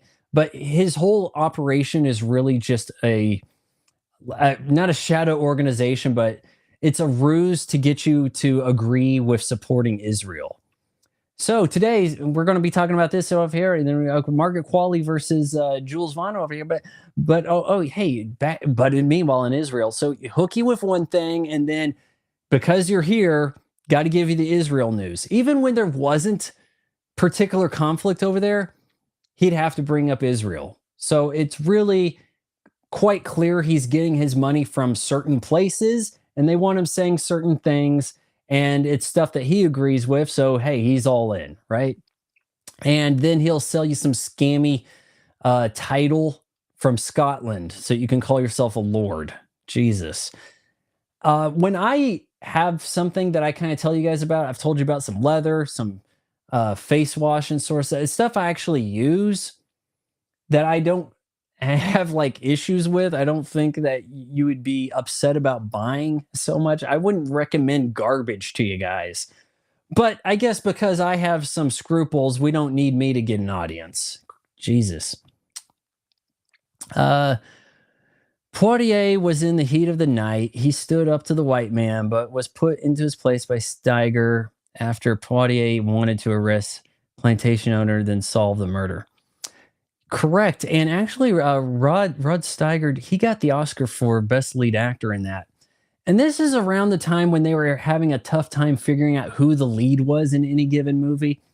Like, wasn't it called like 1776? It was a musical starring William Daniels, except he's clearly the lead, but he's not billed the lead. And as such, kind of lost an opportunity at an Oscar nomination. Now he's Mr. Feeney for the rest of his life. And to some of us, Kit. Margot Robbie or Lady Gaga? Well, Margot Robbie, I had my eyes on before she slutted out. But clearly she sold her soul to the devil and is reaping the benefits. She's also, look, if you're Tanya Harding, you got to be flattered that Margot Robbie's playing you in a movie. They could have done a lot worse. Easily the pick to play Barbie in a Barbie movie. Not that I have any inclination to watch it. And, the way things were, there's a Teenage Mutant Ninja Turtles movie and a Barbie movie coming out the same summer. What year is this? That doesn't sound like that should be 2023, does it? A guy would never go see a Barbie movie when I was a kid. You like the boy stuff and the girls like their stuff. Now we're in an upside down world where guys like My Little Pony. But yeah, Margot Robbie easily. She doesn't really have enough rack. Her face makes up for it. She keeps herself in shape. Lady Gaga, she is a stronger singer, no doubt. And if you ever listen to the song Telephone, the clear reasoning behind that song is I'll put Beyonce in here to prove that I'm a better singer than her. And she does. That's one of the few songs I actually have purchased from iTunes. I think I probably purchased like 30 or less or something, not a ton. But yeah, I would take Margot Robbie, I guess. As hotness of current day stars go, she's near the top, if not the. I'm trying to think, anybody who's not hitting that brick wall at age 40 who really competes there, right? Eric says, I'm Vaughn's age. LOL. I'm too 90s grungy for dating. Yeah. And, look back at it. The I mean, they could be billed as ugly. Grunge girl would be the hottest girl in anything now. I watched, and should I do a review of this? I actually recorded the review. I'm not super crazy about it, and I didn't want to have to go get clips. I watched the new Mean Girls, where they have a plus sized Mean Girl. The leader of the pack is a big gal, and they have a song about her being the apex predator. What is she going to sit on the other girls talking to her man? Like, it didn't make a lick of sense. That girl would not be the girl in high school. My high school, an embarrassment of riches on hotness. We must have had 5 girls in my school that were hotter than any actress ever. Like, period. Guys in my school didn't fantasize about Britney Spears because we had better than Britney Spears in our class. And I never saw anything anywhere in the same ballpark, the same league, the same stratosphere in college. So I never asked anybody out in college. There was college looked like casting for a Disney series nowadays. Like, we can't have hot chicks. We're getting the girls that were in my college. So that's kind of my perspective on that. Since I can't find any girls that look like, that used to exist back in 2001, screw it. I don't need to be putting up with this shit, right? And I kind of like the fact that the girls I'm interested don't no longer exist. So it's not a time suck. I'm not spending my money feeding some girl some lunch she's going to barf up because so she doesn't get fat. Though, you know what? I'd rather go on a date that does that than the alternatives over here where they let themselves go right quick. So, yeah, if a girl does the binge and purge thing, maybe don't be so off-putting. Be like, hey, at least she has her priorities. She knows the game. We need to lighten up to that a little bit. What was the golden age of cinema?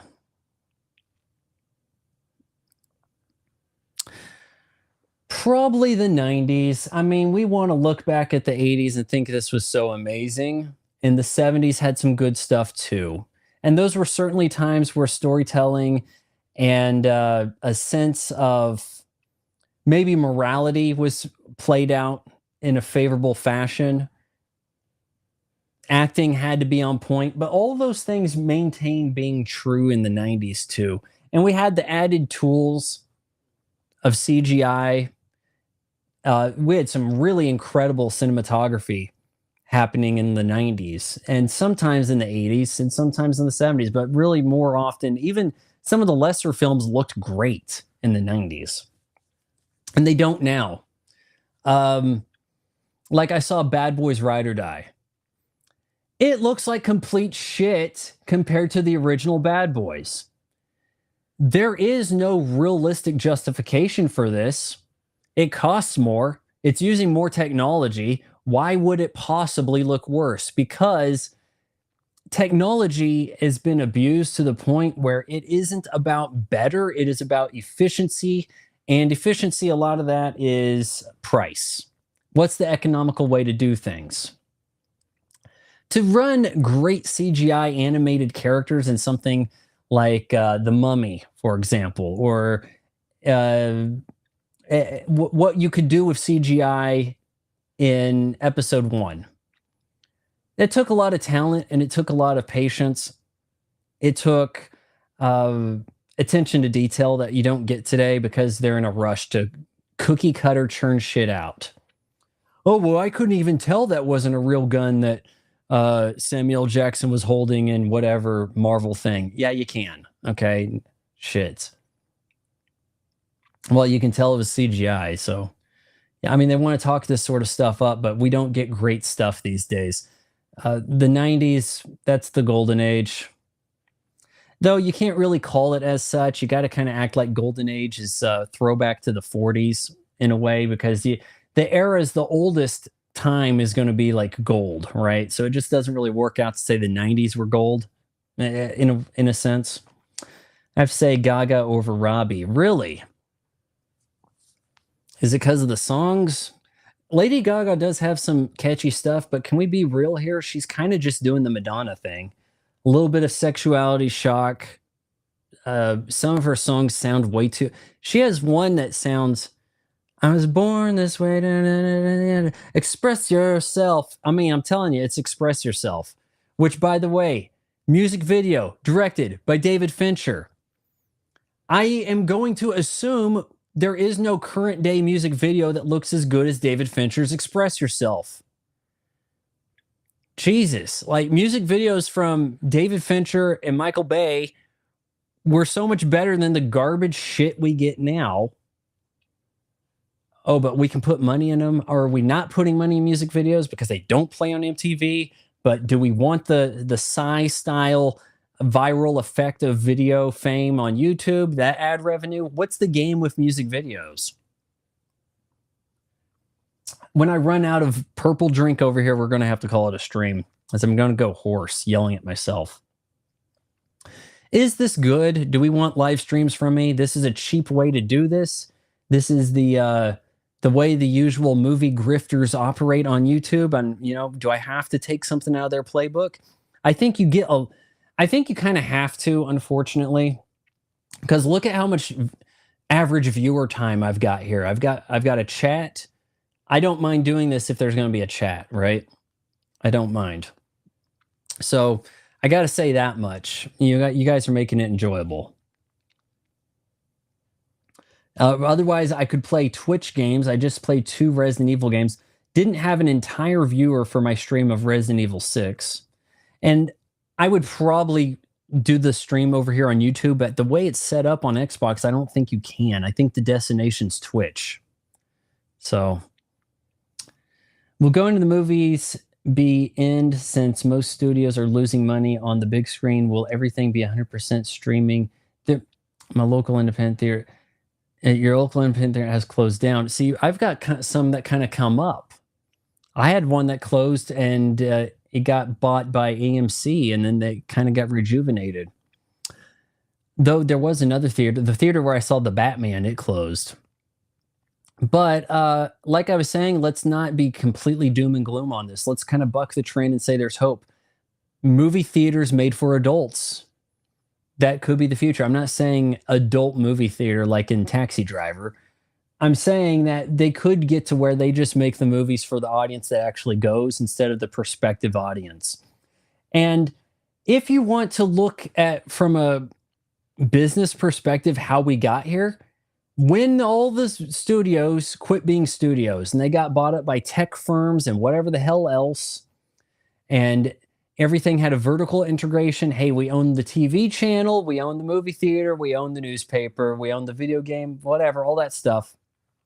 When that sort of thing happened, that started the decline, because it's there where the business model shifts from let's make a good product and people will like it and tell their friends and we make money, to being more about we own these brands and we can make product based on that and people will like it because that's the only game in town. They will like what I tell them to like, as Charles Foster Kane said. Or, well, it's more like, but people will think what I tell them. You know, I think that was more the line. Also, if you haven't seen it, I'm assuming anybody listening to this has seen Citizen Kane and you like it.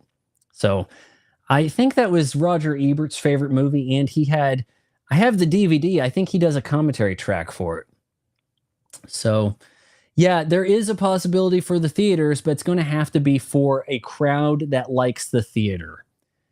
The streaming thing doesn't work. Just any much more like the subscription model for Game Pass on Xbox doesn't really quite work, because it I'm losing my speech here. Incentivizes. I went through how to pronounce this word the other day, and now here I am. It gives you reason not to buy games, because you could be like, well, I'll wait for it to be on Game Pass. There are games where it's well suited to be on Game Pass. The indies that I otherwise wouldn't play, now I have access to, and some of them I discover, such as Undertale, and really enjoyed immensely. And then the first party games from Microsoft. if the streaming platform is to work, I don't know if it can if you're pouring $250 million into a Marvel movie that I know within a few months is going to be on the streaming service I'm already paying for. So why would I go to the theaters to see that unless I am an influencer and have to make a video about it? And that is the only people who went to go see the Marvels. So I'm not really sure how that model works. When you have a subscription, you no longer demand quality, do you? So it's when you actually have to pay for something and then you paid money and you like it and you tell your friends you should go see Jaws, now you made a blockbuster, right? Theaters will end, Mary, but we'll go into the same fashion as drive-ins. I think Eric's talking to Mary here. Mary was asking if those will go out of style, and he's answering. There is a drive-in in my city. I've never been to it. I don't know. It kind of seems like everybody's SUV would be in the way. I know there's something about you angle up or something like this, but then you have to listen on your car radio, or do they have a speaker outside? So now you don't really have surround sound. It doesn't sound like that pleasant of an experience, really. Do you need to run the air conditioning in your car? It gets pretty hot. So I don't know. Drive-ins still exist. You just have to search for them. Yep. Independent cinema dying since you need personal capital and fund a creative project. Do you like independent movies? When you do something and you're not that I was even paid for, but it's like, look, if you're paid to be the Haagen-Dazs ice cream taste tester, you're going to hate ice cream. Like you're going to see it as work. Most independent films, 95% are really, really goddamn bad. And you can't talk about them because they get no distribution. No one will ever see them and they suck. And the actors in them are no one's you've heard. There's no inclination, no reason you talk about it because no one will ever hear about it and they have no reason to watch it. Now they probably will because they'll just dump it on a YouTube channel and hope for the best, right? But they don't go to theaters. At some point when they decide that they're going to retool the movie theater to play for adults, that's where there could be a chance for independent films. I like the possibility of a sleeper hit. When was the last time that happened? Gee, it used to be summers full of sleeper hits. Well, that was a surprise hit. That little independent film, and a lot of times I throw around the term independent for something that had $20 million budget. It's not independent. It had distribution when it was made. Fox Searchlight my ass, right? When those things turn around and they make 5-10 times their, gross, and that's domestic, not China, which is getting a huge slice anyhow. So how much money does any of this shit actually make, right? But those sort of independent films, yeah, they can be good. I think we've gotten to a point now where a lot of these stories we've heard before. I don't think that there's a ton of new things you can cover here. And even if you do, if it's based on a true story, I kind of know what's going to happen, especially if it's a famous true story. So, we've kind of run the other side of saying that there is a future in cinema. Maybe there isn't. Maybe we've told the stories that needed telling already. I mean, look, we've got actors who are staking their fame right on resurrecting somebody else's role. They're not known for the role. They're the guy who took it over. Like James Brolin has made half a dozen comic book character stuff. Did he need to play Cable? Well, how come our senators haven't gotten involved and, like term limits in the Senate? Hey, you can only play one comic book character. Deal with it. Oh, we don't. Oh, just because you're Batman and over here, now you get to be Wolverine? No, screw it. Shouldn't be happening. 90s, easily saying for the golden age. Even have a new movie like Smoke Signals about Native Americans. That's, by the way, considered the first movie written, starring, produced, directed, top down by Native Americans, though they're Canadians. So they don't say Native American, and they call them like Seven Nations or something. Like they have a different term. I think they might even actually use the term Aboriginal in Canada. But yeah, I was thinking about smoke signals just the other day. I think that that was the a year or something back. It was it brought into the Library of Congress. I think I need to do a movie or a video about this. This needs to be a thing. How come the movies in the Library of Congress are not available to the American citizens? Every one of those movies should have some kind of 4K remaster that can be watched for free by American citizens or whoever the hell else with a library card or something, or you just log into the free website that is going to be hosting it. Selected for preservation. So who watches it? And if you want to get all hoity-toity with this sort of stuff, Disney, oh, we got included Mary Poppins. Okay, fine. It's public domain now. Comes with the territory right there. Do you like anime? I like some anime. Pretty particular. I largely don't like the anime series. I prefer the films, and I prefer the films that are traditional hand-drawn. I will be doing a video comparing two traditional hand-drawn animes soon that were released in 4K. I have a lot of stuff shot, a lot of stuff on the backlog, and a lot more things. I've got to do cover a lot more commentaries while I've got some time to do it. So when I say soon, I mean I was planning to do a lot of this stuff weeks ago, and then it's like, nope, something comes up in the news that requires my attention because I'll actually get someone to watch that video. So I have to do that instead in a sort of way. But at least I don't revolve my whole channel around this react to the news crap like some people. Animes I like. The best anime series is Cowboy Bebop. Neon Genesis Evangelion is fine until the end, and then all the movies that come after and the rebuilds are crap. And I don't care.